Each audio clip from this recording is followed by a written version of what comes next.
All right. Hey, everyone. I think this is working. We are live now. Sorry about that. Just had a problem with the stream earlier. We're going to get Russ back and hopefully find you guys soon. So far, nobody's There he is. nobody's watching us. So I'm assuming that I want to make sure that I have this right. Let me go check the thing.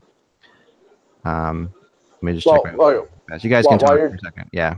Yeah. While you're checking, I have to say this. Parking in downtown Toronto is getting to be almost sinful in the sense of how expensive it is. Are we good? We got people watching now. Yeah, so we're good. Okay, good.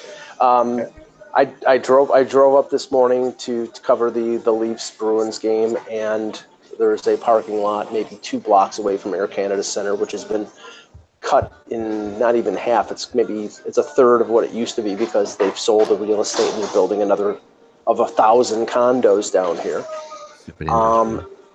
Yeah, and the parking lot was full, so I had to find some place to park my car all day.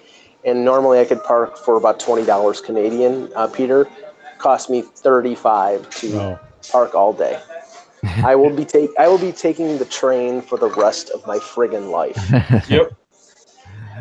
Can't blame you there. It's insane. When I was a few years ago, I drove down to Chicago and I couldn't, and so I'm not really familiar with Chicago. Chicago's the worst. It's it's unregulated. Exactly. Yeah. And then we realized, we have to park our car. And I started looking this up because the hotel parking was insane. Then I came across all these apps and things to help you find a place to park. I was like, this blew my mind.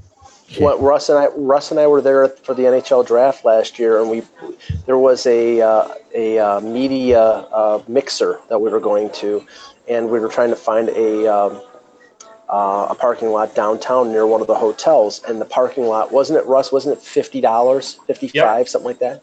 Yep. We ended up parking at the Navy Pier for about $30, and then took an Uber back and forth from the various places that we had to go to. It ended up being cheaper than $55. So their parking ramps are ridiculous. They can go to hell. Oh man! All right. Well, on that note, let's leave the bitter section of the show and head into the good old fashioned and talk about the Flyers game last night. Ready? Here we go. Leaving the bitter section. That was a joke. All right. Hello, Hockey World. This is take 2. It is Thursday, April 19th, 2018. Happy, joy. I'm Michael Agello. I'm Perky Peter Tessier. Still Russ Cohen. And I'm Eklund. Thank God we have a Canadian on the show because that keeps us happy once in a while. Because I'm close. I know. You're watching the HockeyBuzzCast on HockeyBuzz.com. This is the podcast that comes to you every Monday through Friday at this time to fill you in on the comings and goings in the hockey world. And here we go. We got some interesting. So let's start. I'm going to start with the Flyers Penguins game last night because I was there in the crowd. This is the first time I've been a civilian, so to speak, at a game in a very long time, and it was fun. It was a blast. I took my daughter, and we were about 10 rows behind the Flyers bench. And the fun thing about that, I think every reporter should sit like that close to a bench during a hockey game once, because you really get such a different world. Like you really do. You see things that you just never see. And I mean, when you're that close to the bench, something struck me, like just really struck me. First of all, the absolute quietness of the two benches, because I was sort of over towards the Penguins bench, but I was directly behind the Flyers bench on that end. So I saw that, Sullivan and his group, the whole game talking, Sullivan's very animated, talk, he says, and Crosby's animated. The lots you hear them, you could hear the Penguins players talking to each other, and the Flyers bench dead silent the whole game. I mean, even when things were happening, the only thing you would hear would be it's your turn to go or whatever. You'd hear them tell them to change the lines. That's all you would hear. And when it finally came time to pull Elliott, I watched how that dynamic went down. It was kind of strange because the goal happens, the third goal. Everybody assumes at this point Elliott. I really felt like Elliott had one more goal in him, and that was it. Because I mean, Elliott, last night giving up the second goal was just such a bone crushing goal. Elliott always has one more goal to give up. That goal though last night, so I mean, just that the Flyers had pressure in the Penguin zone for the first time all game, midway through the first period, about 45 seconds, to a minute and a half. He said he felt like he was pretty okay, actually. Yeah. And his own performance, that's what he said. Yeah, you know what? I mean, he looked angry with himself after that goal. I mean, I was close enough to see his reaction after, and I mean, as a goalie, it's one thing to make the saves. And Matt Murray's a great goalie, but I've covered now the Penguins on 2 Stanley Cup runs, like you have, Russ, in the finals, stuff like that. The thing about Matt Murray is he makes the saves when he has to make them. That is the thing about him. Like he's very good, but he's also incredibly good when it comes to momentum saves. And this is a momentum moment for Elliott. The Flyers pressure, trying to tie it up. And then they come down and they score a goal that trickles through his legs, and it's not an easy shot. It's Phil Kessel. He's going to move it across, but still, it has to be made. After watching that replay, I call Brian Elliott the assassin of playoff hopes, because that's what he is. And it's been now three cities: St. Louis, Calgary, and Philadelphia. Interesting now that we have like things like Twitter that we can see like all the people saying, in Ottawa, people in Calgary, they're all like, we've all been there. We've been there. Well, they're all going to have pitchforks. But Eck, let me ask you this question. Not fair. Go ahead. Right, it's not fair. But let me ask you this question, because it was pointed out to me, and then I really noticed it right before the third goal. Before the second goal, I was talking about it before we got dropped. There was a puck that went behind the net. Elliott couldn't even get back there to play it. It went past before he could do it. Yep. And then there was another one, and he never even touched it, and that's the one that ended up in the net. And that pretty much tells me the limitations in his mobility was like even affecting even the most basic part of a goaltender's game now. Yeah. Oh, it really, it's so true. It's I mean, the whole time this game's going on, and, I'm a lifelong Flyers fan, of course, and I, we're covering the league. I've become a fan of a lot of other teams too, and a lot of players. It actually occurred to me at one point that I felt bad that the Florida Panthers didn't have a shot at the Penguins. Like, I feel like as I was sitting there, I'm like, you know what? It's like, that's a team that would have given this team a run. It would have been an interesting series. And it wasn't, I got one text from Toronto, from a friend of mine in Toronto, are the Flyers even trying? Which is like ridiculous, obviously. Of course they tried. I mean, there's no question that you're playing outmatched. And you're outmatched, as is almost what everyone. It is. As is almost everyone in the NHL. Like, this Penguins team is great. They're a great team. I've seen them take out other teams year after year. You have to be really good. You just have to have great goaltending. You can't get away with anything but great goaltending. This is the thing, and I said this on the earlier edition. Brian Elliott has no business being in goal if he's 60%, and I'm making fun of him, and I'm casting aspersions against him. But if he's truly that hurt to the fact that he can't get out of the net to stop the puck on a wraparound or on a like the Crosby one from the previous game, or when the puck is shot behind the net, he has no business being in goals. That's on Dave Haxtell. If the guy is that hampered, I don't care if you don't like Peter Mrazek, he's got to go in. And how do you at this point, with desperate times requiring desperate measures, if you're Dave Haxtell, then go and say, well, Neuwirth is healthy, we won't even play the player my GM traded for to give me help. Yeah. Well, and Johnny Oduya, like Eck, he's literally had 5 shifts as a Flyer. Yeah, I mean that's crazy right there. I mean, the fact that Robert Hagg isn't playing is nuts. I mean, McDonald is, he gets ripped a lot by Flyers fans unfairly, but he sometimes gets ripped fairly, and he does make mistakes. He made, watching him last night, the Flyers defense was horribly slow getting the puck up the ice. I mean, it's obvious that they have 2 players that can do it. When you sit down that close, it's fascinating how it becomes like a game, like you're watching like an open hockey game, and you got 2 players who can do it. You have Provorov and you've got Gostisbehere, and Sandheim at times makes good plays, but Provorov and Gostisbehere do stand out. I mean, Provorov's trying everything he can possibly try. Gostisbehere stood out in the wrong way, Eck. In that 4th goal, he let Crosby get to the wall before him. He let up. Yeah. Nobody understood why he did that. Yeah, and at times I saw Giroux letting up, which I don't usually see. But I felt like I saw him, and so the dynamic that was most interesting to me was after the 3rd goal. Haxtell still, I looked at Haxtell, I'm like, is he going to look down to Neuwirth? And he still doesn't. But you've got the assistant coaches there, Lappy, right? Yeah, LaPerriere. Yeah, I'm trying to think of his real name. So Murphy and Lappy, both going over to him whispering into his ear, and then he signals for Neuwirth. And that was a strange thing you won't necessarily see in, you don't always see that. But the way the dynamic was, like, you saw the Flyers players, look back a little bit to Hackstall after that goal goes in, is just saying, like, just this isn't fair for Elliott. This isn't fair on Elliott. It wasn't like they were mad at Elliott. They just got the sense that this is just not fair to put this guy into this thing. And obviously Elliott wants to play. He's a player. He's a tough player. Yeah, they all want to play. Right, and that's why I'm saying it's on Hackstall, because if he's, if he's playing on one leg, I mean, you give him credit for having intestinal fortitude, but he has no business being in there. And it would be nice if Radko Gudas could hit somebody on the Penguins like he did his own teammate. Right. Yeah. Right. There's that too. Let me ask this too. I'll end my tirade after this. Yeah. But there's something else that happens here too, that you're watching this, and I'm not a fan of coaches doing this. When a player goes out, like Couturier, it's a big loss, obviously. The player goes out and all four lines are screwed with. I mean, that to me, that's the other thing I was noticing last night. Like, it's one thing to, like, okay, we're going to move, one guy into that spot. The obvious choice was Konechny, in my opinion, maybe because you have things are okay right now with Patrick on the second lines actually working a little bit. So, like, move Konechny up, do Konechny raffle, Giroux or something, do something like that. But by changing all four lines, the only line that actually wasn't changed was the fourth line, which was at times cohesive a little bit, but not very. So it was, I mean, it's not fair to even think this team can compete with the Penguins. But there weren't enough centers, Zach. Like, when you have Patrick as your 1C and Val Filppula, who can't even skate anymore, as your 2C, you're going to get killed. Yeah.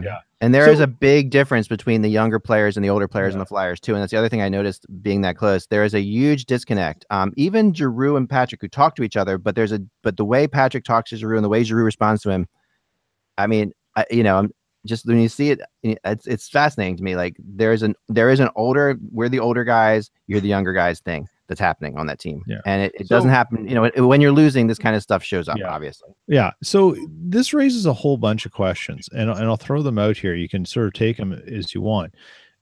Given what's going on with coaching vacancies starting to happen now, if Ron and the Brain Trust are seeing what's going on, and the fact that if they want to make a change, they need to maybe address it quicker than they think, is it better for the Flyers to go out, get rid of Hackstall, because now you're competing for space and trying to find the coach, given that what's going on in Calgary, and then what's potentially happening in Carolina, and the fact that Dallas needs a coach too.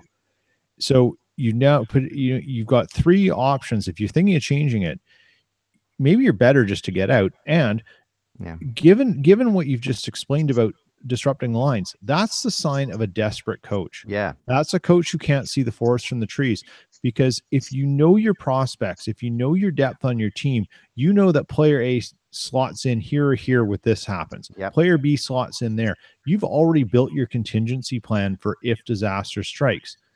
And if you haven't thought about it, that's a questioning of your ability and your team management too. You're exactly right. But they're right. not going to fire him, Peter. That's the reality. I don't think they're going to fire him. But the thing is this. I mean, you're right about that. And what's weird about that is that he has played everybody with everybody. Like, he has mixed the lines up. So it's not like these guys haven't played together, and he has seen, like, real connections with Giroux and Konechny, and you have seen different connections with other players, right? But excuse me, but you can't actually. It's weird. I mean, when you're playing against a team like the Penguins, it's so finely tuned. You can see the difference of line mates not connecting so clearly on the ice, and it just happened. And, I mean, Reed and Laterra played together for like the last month, pretty much.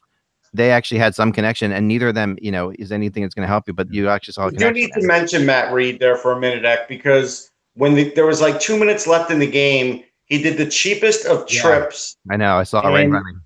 And it just makes a team look bad at that point, because it's like, well, how bad do you want to lose this game? Like, how bad do you want to, like, look going into the next game? Like, that move was something where if I was the coach, I would have to have a chat with him and just ask him where his head's at. And where, and the interesting thing about that, so my daughter is at the game with me, and, we have a joke that actually, we haven't been to a game together, just the two of us, in probably 5 years. The last time we went to a game together was a Panthers victory against the Flyers that was like 7-0. So she's like seen like 2 games with me where we've gotten the Flyers have absolutely gotten destroyed. So, that should tell you something. We're bad luck. We're not coming in. We're not going to go again. I'm like, yeah, I think you're right. We can't go again. It's just it's the worst. But we did get to hold the flag up in the end. It was pretty cool. And that was the weirdest thing, Russ, because I did not know. I haven't been to a game for such a long time. Oh, you didn't know they were doing that? No. So I'm standing there, and suddenly I think someone's just tapping me on the head, and I look up, and there's a flag. I didn't, because I was in the first row of the flag. Like the flag was back behind me. Okay, yeah, I know where that row is. I'm like, it's like someone's going like this, and I'm like, what the, Yeah. I posted on Instagram. I don't know if you guys can see it or not, but I posted it there. But yeah, what is this? A big blanket? Yeah, it's like a giant flag. So, but the whole, they're not going to fire him. I don't get the impression they're going to fire him because they're going to use. I think when they're not going to fire him, I think what that tells you is Hextall's expectation of this team has been met. Like, I think he sees this team as not there yet. He sees this team as maybe we make the playoffs. If we do, bonus. If we don't, fine. So we're losing to the Penguins, who are probably you might win another Stanley Cup or whatever. So, and you have injured players. You have Elliott was good for part of the year. He's hurt now. You don't have a goalie. All this stuff will go in Hextall's favor. When evaluating him, and Hextall really likes him. The crazy thing is, I just don't see it as far as, and I don't dislike Hextall, but I don't see the whole thing jiving between the players and the coaches. I mean, granted, it was a terrible game, and I think that's what's going to happen. They're going to switch out all the other coaches. But the other coaches actually that's a bad idea unless Hextall knows who he wants. The other coaches that's just a vote of non-confidence. But that's what I think is going to happen. I think LePerrier might get fired. Knobloch might get to stay because he's only been there 1 year. Yeah. But I think they're going to start clearing those guys out, Peter. That's what I think. Why are they married to Hextall? LePerrier is very much taking on Hextall's personality because LePerrier is a feisty character. Well, all I know is, and it was a few years ago when Randy Carlyle was in Toronto, they fired Dave Farish and Scott Gordon and another assistant coach. They fired the 3 assistants, and they brought in all new assistants that were hired by. Not with his say so, but by the organization, and that lasted about 40 games. And Carlisle is fired. If you're doing that, fire Hextall now. Don't give me this crap where you're going to undercut. Because then you've hired assistant coaches, and if it doesn't work out, you got to fire your head coach, and then your next head coach is going to want his coaches. Sure, but the idea is you have an angry fan base, and unless you fire the coach, which they're not going to do, get a goalie. They have to make change, but they have to make changes. This fan base was chanting for the coach to get fired. What's the more fiscally responsible thing to do, Russ? Fire the coach and hire one that you're not held to a contract that hurts your cap hit, or go find an overpriced goalie. Well, none of it works against the cap, right? So we don't worry about that. The idea is this: the goalie does. I mean, they're waiting for Mr. Hart to come in, but you guys are telling me he's not going to be ready next year. I don't think there's any chance, the way this thing has gone down at the end of the year, that Hart is not their goalie next year. Just because he can't be. You can't do it. Put him into that. I can't put him into that. You're not putting him into anything. I mean, the shots were equal last night in that game. He is crazy things.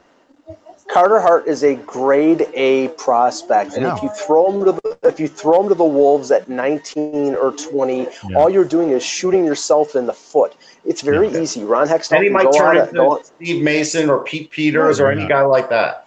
Andrew Raycroft. Yeah, exactly. So I go back. You got to get yourself a goalie, or you've got to deal with something. But you've brought up a really interesting point, Eck, is this age gap. Yeah. And that's an important thing too, because here's the other thing.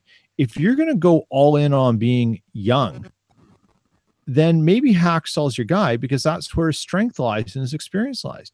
But if you're not, you need to probably bring in a different coach who can manage that better, because he has a bigger resume and experience with NHL players that covers that gamut. But we've learned that you have to have young and old, right? Just young turns you into the Edmonton Oilers. But you may not be able to deal with old. I mean, the Flyers are the youngest team in the NHL right now, average age-wise, and I mean, they're like 1 month combined, whatever, younger than Columbus or something crazy like that. So I mean, but so even their old players aren't old, but they Right. are 10 years older than their young players. So it's like that's the crazy thing. I mean, I'll say this about Hextall, and I thought the same thing, Peter, with the college coach thing. I'm like, okay, young players, college coach. But I'll never forget a conversation I had with Dale Hunter in the Flyers media room before a meal. I grew up hating Dale Hunter. I'm sitting there, and he had lost. This is the year after he had been the Capitals coach and then left, and then wasn't the Capitals coach anymore. And he said to me that he's really successful in juniors, a junior coach, really successful. And he said the biggest thing about the NHL that you have to learn, and what I hated, the fact is that you can't hang over the fact that if you don't pay attention to me, you're not going to be in the NHL. He said that's like, and he says with college players, with junior players, the biggest thing you have is that you have, if you want to be an NHL player, you've got to be able to do this, you got to be able to do that. At an NHL level, all you have is ice time, right? That's all he said. That's all you have is ice time, and that these guys are still getting paid, they're still there. And he said, I'll never go back to coaching in the NHL because I hate the fact that I can't motivate these guys with that fear. But that's a guy who sounds to me like he's only got one tool in the toolbox. Yeah. Because there's a ton of other NHL coaches who can motivate players and get more out of them. Sure. Right. If his only thing is time on ice and that's all I can see. Sorry, Mark. Sorry, you got to be better than that. That's showing your own limitations. And that's what Hunter did with Ovechkin when he was in Washington, is he limited his ice time. We should move off Philadelphia because we got other games to talk about. Yeah, that's fine. That's fine. I just there were some fascinating things about it. And I do think that everybody, like every reporter, should sit behind a bench like at least once or twice in a season. From now on, I'm gonna just buy a ticket back there once in a while and stuff up just to get the perspective, because you see so much that you never see. Like that, you see more there than you see in the locker room that's real. Like in the locker room, you don't see real stuff. You see people with quotes. At the bench there, in the heat of a game, especially a heat of a game that's going poorly, you see a lot. You see a whole dynamic that you don't see on TV, that you can't see even if you're looking from up in the bleachers down at the thing. When you're like 5 rows back, you see it. It's really interesting. It's okay, Mike. Go ahead. I'm sorry. No, I was talking about Nashville, Colorado, because it was an extremely entertaining game. But it was also an eventful one because Ryan Hartman is getting a hearing with the Department of Player Safety. Yeah. Now, I watched most of this game, Russ, so I didn't see the incident here. But from what I've read, it sounds like he's probably going to get a game. Oh no, he will. Like, he literally was going full speed and went elbow right to the head. It was with more force than what Doughty did, so he's definitely getting the game. Well, there's an interesting video, and I retweeted it, and I can do it again for people to see. But the other incident, and we'll talk about Jersey and Tampa in a minute, but Kucherov elbowed or hit Vatanen in the first period of the game with the Devils and Tampa. And the video that I had retweeted was side-by-side Doughty's hit on game suspension and Kucherov's hit, and they look identical.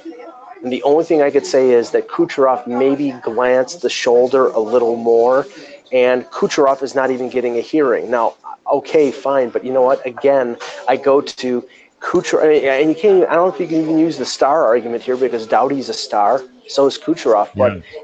But I still say, oh my God, it's like that's their best player. Does that have a factor in whether a guy is suspended or not?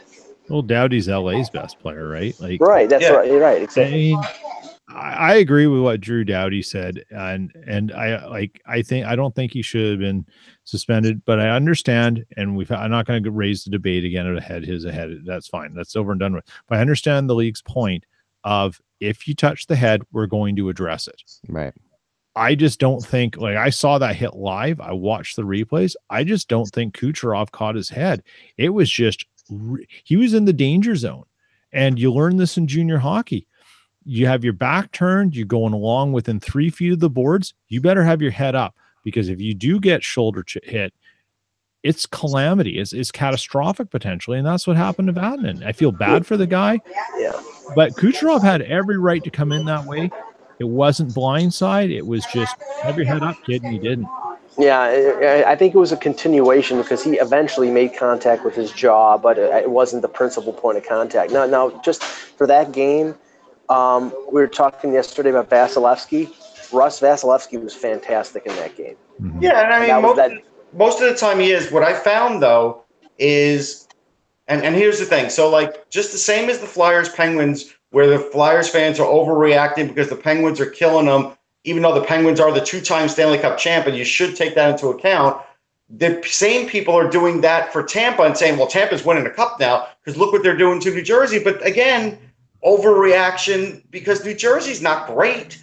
They're just a team that made the playoffs that has issues as well. Like Tampa's a really good team, but I'm not handing them the Stanley Cup, not yet. Yeah, I'm not ready to anoint Nashville because they've beaten the Colorado Avalanche 3 times. I mean, I think it was an impressive victory, and Rene bounced back, and Forsberg looks great, and I mean, all those things. Now, did you guys and I know you're watching some other games too. I watched the Nashville game. Goaltender interference reared its head again, and sure enough, social media outrage. There's a tweet from, I can't remember, I saw Christine Simpson from Sportsnet retweeted it. I can't remember who the goalie was. Things that, it was like this existential question. Are we alone in the universe? Or is this, what is goaltender interference? And in this case, the puck was on Rene's pad. The pad was kicked as I can't remember, the Avalanche player came in, it goes off the pad, and then another Av player scoops it in the net. And this is all in the crease. So again, no one knew what was going on. No one understood what the ruling was. And basically all of Twitter said, there's no way that's a goal. He kicked his pad and freed the puck, but the puck wasn't covered. So I guess it's fair game. I mean, it was just crazy again. So, I mean, I haven't seen anything today about like comments from Nashville or whatever about that goal. But I mean, last night, it was nuts. People couldn't believe that wasn't called back. Yeah. No, it is interesting. Like another thing that, not to harken back to being behind the bench, another thing that I did notice, again, the last thing I'll say about it is that every goal that happens, there is a rush to iPads for everybody. Mm-hmm. Yeah. And you see it on TV, but it's like, so last night, actually, when when the goal happens, the third goal against Brian Elliott, I thought they were looking for goaltender interference because there were guys that were relatively close to him. And when they were actually trying to decide whether or not to change him or not. But it was they were looking for a goaltender. That's what they were looking for. Yes, exactly. So it was strange, but yeah, you're right. I mean, I thought that I mean, I've tried to find the Hartman play. Trust me, the Hartman's undeniable. Is it? Okay, good. All right. Brian Hartman is that player. Like, he's an excellent player and he scores goals, but he has a dirty side and he used it all in junior hockey and in the AHL. Like, he's known for it. Well, we did see what happened to him earlier in the game. I keep finding this. You saw that how he gets like speared in a place you don't want to get speared. Yeah. That I guess is his I guess he's retaliating to that. I mean, the nether regions. Yeah. Did you guys see that part of it? That part of it's crazy. Yeah, that's totally crazy how that evolved, and he was pissed, and rightfully so. Like, that's just a ridiculous experience, just ridiculous. Like that's one penalty I hate seeing guys do. There's just no reason to spear. Oh yeah. Now, we would be remiss if we don't mention the other sweep. Probably the series that we've talked about the least, and Russ and I probably didn't want to talk about it because we picked Anaheim. I watched that game. I picked Anaheim too. And now we have San Jose, Vegas, which I think will be entertaining. I mean, Southern California is now bereft of hockey until September. And Randy Carlyle was asked, whether he was happy with the effort last night in the post game. And I don't know what reporter asked it, but he's like, "We got swept 4 games. How happy do you think I am?" Yeah, I mean, you know what? Gibson played well. There was no problem with Gibson. The problem was without Fowler, and I'll tell you another name, and I saw this on Twitter. I can't take credit for it, but it was right, and it's probably coming from a Ducks fan. Without Patrick Eaves, he was an important guy, and I forgot about Patrick Eaves. That's a good point. That was a really good point. They really missed that, but I have to tell you that core is just aged to the point where they have to do something about it because they're not going to get back, even if Fowler's healthy, with that core anymore. Like, that has to change. Kessler's not the same. Getzlaf's a little slower, but you probably could restart him. Perry is not the same. No. Perry's lost. That's the problem. Perry's just lost as a player. He doesn't know what he should be doing. Right. He doesn't know if he's going to be a thug or if he's going to try and score goals again. Like he's lost his identity. He's always had moments in his career where he gets lost. He always usually finds his way back. Because I know, like Corey Perry, the critics of him have always said this, about him, that he has his moments when he doesn't, where he just loses what his game's about. Yeah. And usually eventually finds out, Perry finds a needs way a to- coach like either John Tortorella or Mike Babcock to remind him of his role, because they would have him playing that role all the time. Yeah, but the problem is they're both making over $8 million. I don't have the access to Cap Central right now, their cap hit is ugly. But Kessler just signed an extension. I think it was last year, and it was an 8-year deal. So I mean, they're in deep trouble. Years. It was 6 They're in years. trouble. Okay, I'm sorry. 6 They're in years. trouble. They're in trouble. Raquel's their best player, and at some point they're going to have to pay him. Yeah, he is their best player. Agreed. I mean, the The Sharks. craze. The Sharks. I was just going to. Go ahead, Peter. No, I was just going to say, like in regards to the cap, Perry and Getzlaf each have 3 more years of basically 8.6 and 8.2, and Kessler has 4 at 6.8. Oof. I honestly, I could see a buyout of Corey Perry. But you got to remember, Raquel has 4 more years at 3.7. What a That's bargain! amazing. Wow. What a bargain. Wow. Yeah. I will say this: realize he had a deal. Martin Jones was great again. I'm glad we at least talk about him. It feels like nobody talks about this guy, but Yeah. he has been rock solid. And I'll tell you what, Marc-Edouard Vlasic played great, and so did Burns. They both seem to now have picked up their game to the point where it was, when they were making it to the Stanley Cup, rather than lost at parts of this year where we kind of didn't know where the Sharks were at. Yeah, that's Well, true. fans in Buffalo are very happy because Evander Kane played very well for San Jose in that series, and that increases the chances of him maybe getting re-signed by the Sharks because he's played pretty well. They might not have the room for him. Everybody seems to think that this is a guarantee. Like when the Detroit Tigers had Doyle Alexander and he won those 12 games for him, Mike, I don't think they re-signed him the next year. No, I think they'll. I think they're going to resign him. I mean, I've talked to a lot of people who say they are going to resign him, and I do know what you're saying, but I think that I don't know that Thornton's back. Like, I think that's the issue, right? Yeah. I think that. I think Thornton will not be back at $8 million. He may come back to San Jose, but I have a feeling that Thornton probably will go someplace else, and I continue to speculate that might be Toronto next year. Yeah. See, San Jose's a really funny team. When you look at their cap situation, all their weight where they're spending money is on defense. Yeah. But this year, if you take out Thornton, and I think Thornton would come back, just it'll be at half the price, but they're going to free up $8 million in Thornton, 3.2 in Joel Ward. He's 37. They won't bring him back. Yeah. Yannick Hansen's gone at $2 million. Eric Fair at 32. He's gone at $2 million. It's just on their defense is where their salary is. And they've got a lot to play around with. Their defense was, for most of the year, the best defense in the NHL, and that's what people also don't remember. They were the hardest team to score on. I mean, they were leading the Jennings for most of the year until at the end the Kings swept in and took it. Yeah, I don't know if they were good for the first month and a half of the season, Nick. That was my point from earlier. I'm gonna have to check that. And I'm pretty sure Vlasic's his new deal kicks in this summer. So I think Vlasic looks great again. Here's the other thing too. When I was voting for the Norris, like Burns did not have a fantastic year. He had an okay year for Brett Burns, but it wasn't fantastic. Yeah. He had a really subpar year, actually. I mean, he didn't score a goal until like the All-Star game, didn't he, or something crazy like that? Yeah, I was being nice. Yeah, it was subpar. He still did a lot of great things. He just wasn't scoring in the same way. Yeah, but he's the kind of scorer. But look, Tierney, LeBanc, those guys are saving them because they are guys that they probably drafted with the hope that they could do something, and they've become big-time players for them. Yeah.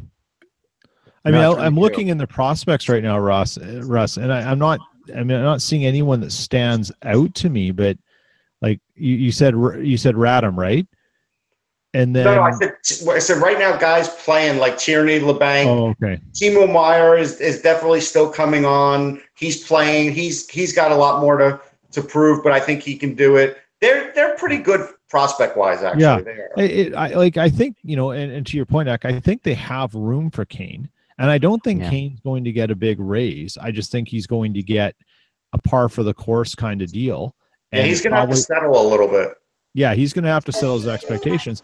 But I could see, given San Jose's cap situation, what's coming off and when, and where they produce goals, Kane could very well sign there because it could be the most comfortable and logical place where he's going to get the most money. And here's the question about that, right? Okay, so you look at Evander Kane and you say to yourself, okay, he he's playing really well right now. He's playing for a contract, obviously. He's doing his job, right? He's had moments when he hasn't played that hard at all. I mean, he's definitely playing harder than he's ever played.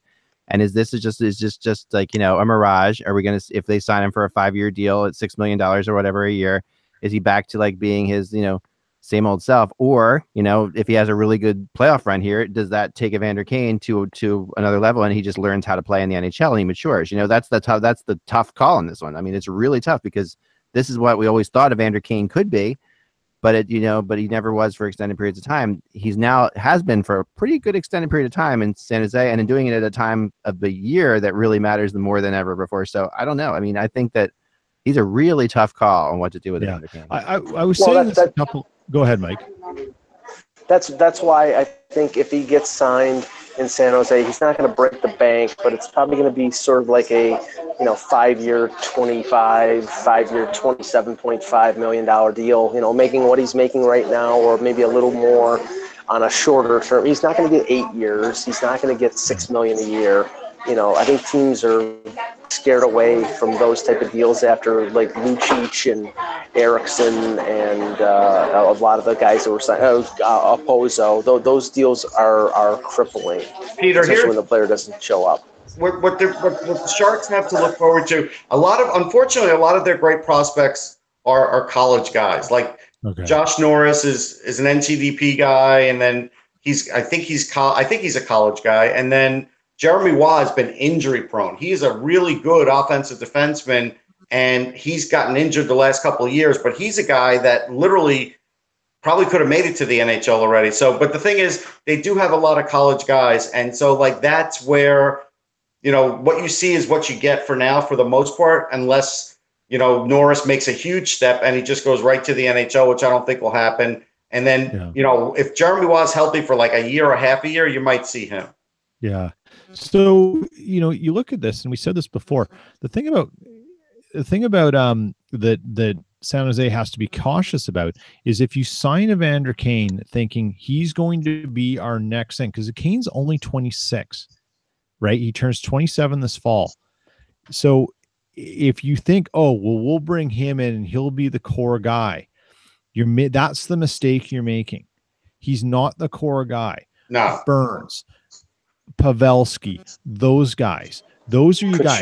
You want Couture. You want those guys there, or someone like them in some capacity that have the chutzpah to control that room.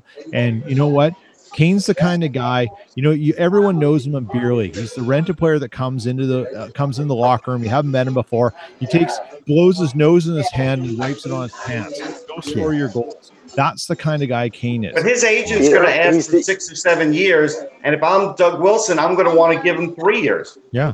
Well, and his agent knows, like, you don't have a lot of options, Evander, and we know he's not going to.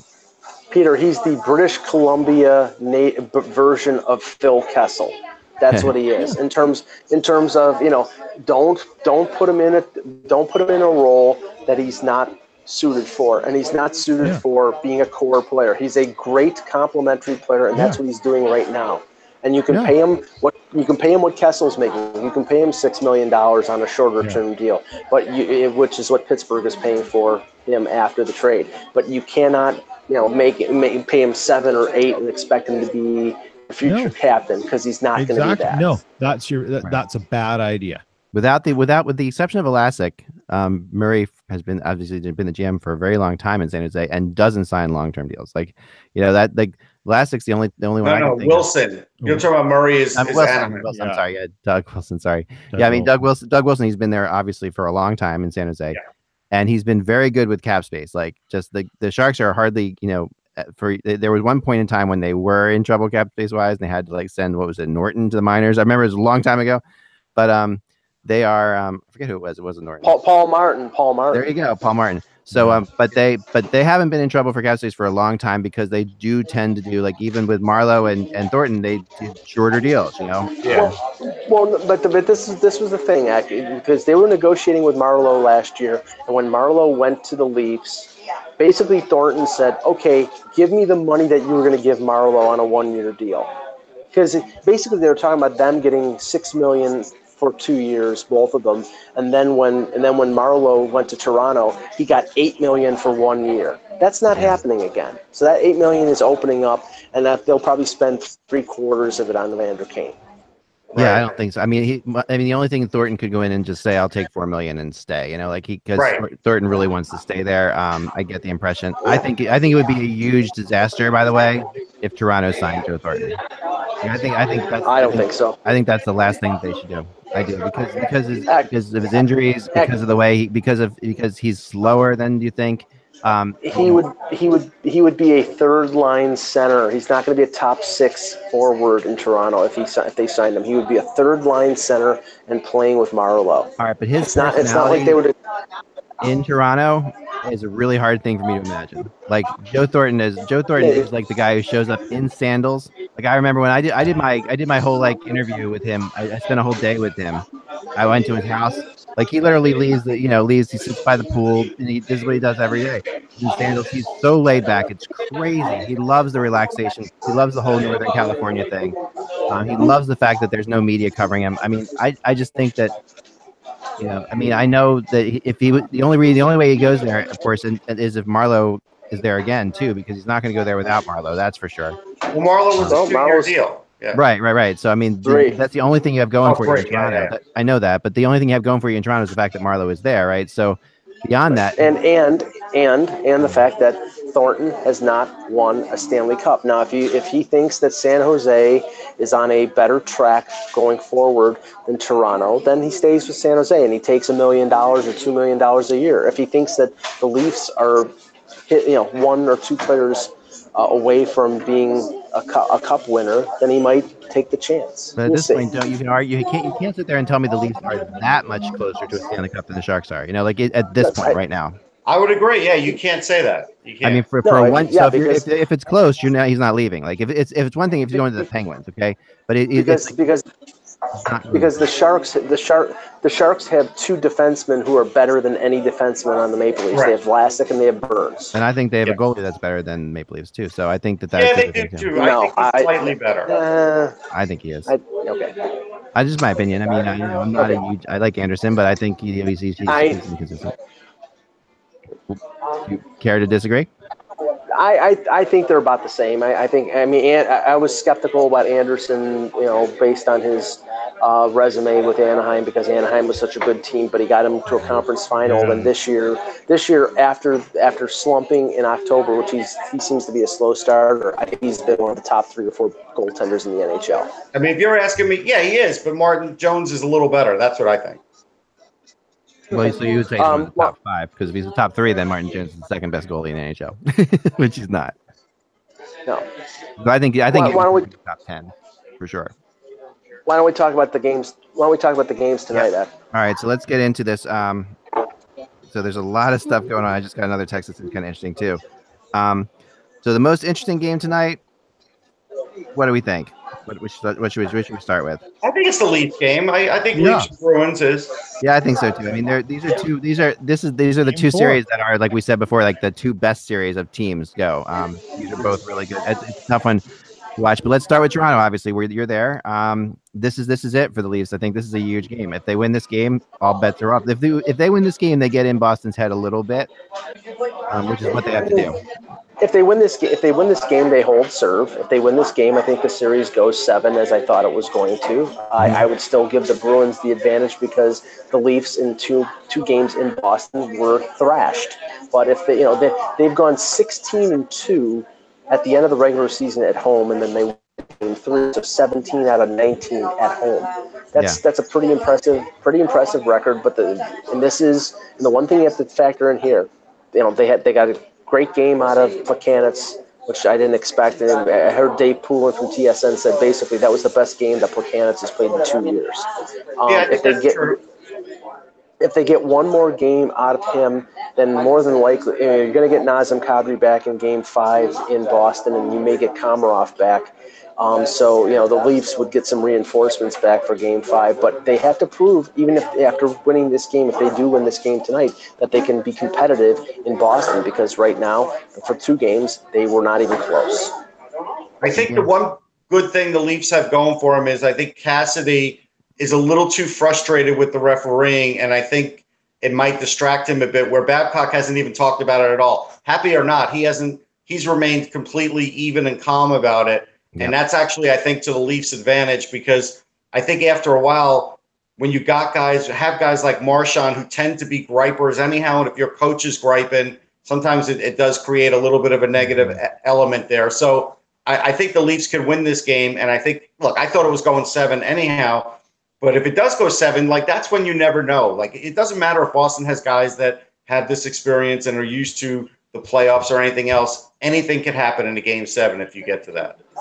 And if Boston wins, I think that if the series ends in 5, because then all the momentum is. Peter, what do you think? Yeah, I'm absolutely there with you. If the Leafs win, it's going 7. If they lose, they'll wrap it up in Boston on Saturday night, and that'll be it. This is sort of the matchup that was. I didn't think it was right for the Leafs. I think they'd prefer Tampa, but if they can make this a series by winning tonight, then hey, all the better for for everyone else, because it'll be a lot of fun. Those final 3 games will be a blast to watch. Yeah. Oh yeah. I'm going to go against the tie a little bit. I think whoever wins tonight wins the series. How about that? I'll throw that out there. Because I'll tell you, the NHL's nightmare here is with a couple of sweeps already and a couple series looking like they can go 5. If they get a couple that go 7, that's really going to slow down the works a bit. Yeah, and I mean, someone argued to me last night, and I tried to argue against it, that this has been the most boring first round of the NHL playoffs in 10 years. No, it hasn't. It hasn't been outrageously exciting hockey, eventful and stuff, but it's been really intriguing. The Nashville series has been real good. The Columbus series has been real good. The Leafs series has been real good. There's been good stories. Vegas is a story. Even Vegas was just fun, but those other series are great series. I don't know. I mean, here's the one. Bunch of 3-1 series. We have a bunch of 3-1 series. We have, and we have 2 sweeps, which is boring. Which is boring. You want even series. You want competitive series. But here's the one time I'll give the NBA credit over the NHL in terms of scheduling. When a series like, say, San Jose and Vegas are they've swept, the NBA starts that series. They started they will start the second round. I heard the NHL might do that actually. I heard it's possible that San Well, if they do that, that's probably a good move. I will tell you that as of late last week, I looked up the ratings, and so far the ratings are above last year. They're 4% higher. So yeah. Well, I think NBC is reporting I think what I want to say though is I think that just the games in and of themselves. I mean, there have been some great games for sure, but there have been a lot of blowouts too. A lot of games that have been that haven't really been close. There have been less overtime games than we've had in the last couple of years. I mean, we've had but even the Vegas series, every game was close. That Vegas series was phenomenal. Yeah. Each one of those games was incredible, and they were close games. And it's a shame I would have loved to have seen more games. That's 4-game series. It sucks. I would love to see that 7, but. And NBC couldn't have been happy when they had Game 2 of Bruins Leafs on NBC, not on NBCSN, but on the main network, and it was 3-0 or 4-0 after 12 minutes. Yeah. And all we got to watch for the rest of the game was pro Bruins Mike Milbury commentary. Well, and the nightmare of trying to find the Golf Channel last night. Let's be real about that. Well, who was the somebody I follow on Twitter was Murray. I forget his. I feel bad now. I don't remember his name. He's really funny. But I'll get it up in a second here. But he actually had the greatest quote I thought of all. And I retweeted it today. He said, well, at least the Kings weren't eliminated on the Golf Channel. He said that about the Ducks. Murray Pam is a writer. He said and I thought that was hilarious. At least the Kings weren't eliminated on the Golf Channel. I don't care about the Golf Channel. I don't care about the Golf Channel thing. It's so ridiculous. Yeah. Hold on. Would you rather games not be on? To, I mean, like really? I've never watched the Golf Channel in my life, and when I wanted to watch because Tampa Bay, New Jersey was on the Golf Channel, I went to my cable guide and I thumbed through, the 20s, the 30s, the 40s. I can't find it anywhere. I do a search. It took me 10 minutes to find it on channel number 405, and I'll tell you right now, half the people who were doing that quit halfway. No, absolutely, and it's very frustrating. It's frustrating. A hockey fan is going to say, "I can't find this channel," and not watch the game. I bet you the ratings are lower for that game than they should have been, guaranteed. Mike's right on this. It's frustrating. I mean, the only danger of it being on the Golf Channel is that you're going to kill the fans of golf who go on there and are expecting a boring sport and end up watching hockey. That's going to the point is, the Golf Channel isn't even on the same area as like NBCSN and the NHL Network and the MLB Network and the NFL Network. They're all lumped in the same area. The Golf Channel is in a completely different area on everybody's cable network. You remember the times when where you had to buy like the center ice package to watch some of the playoff games? I mean, at least they're all on. It was on OLN at one point. Like, where's that network? The Golf Channel was next to the Spice Network and the Playboy Channel. Yeah. So you should have been able to find it very easily, Mike. I mean, it's not that. I don't see what the problem was. I didn't even know the Spice Channel was still in business. Zing. It hasn't been since I remember being like all scrambly, but I guess that's the old days. The closest I get to the Spice Channel is the Food Network. This is going to a bad place, boys. Anyway, that'll be the title of the show. Mike finds the Golf Channel between the Spice Channel and the Playboy Channel. There you go.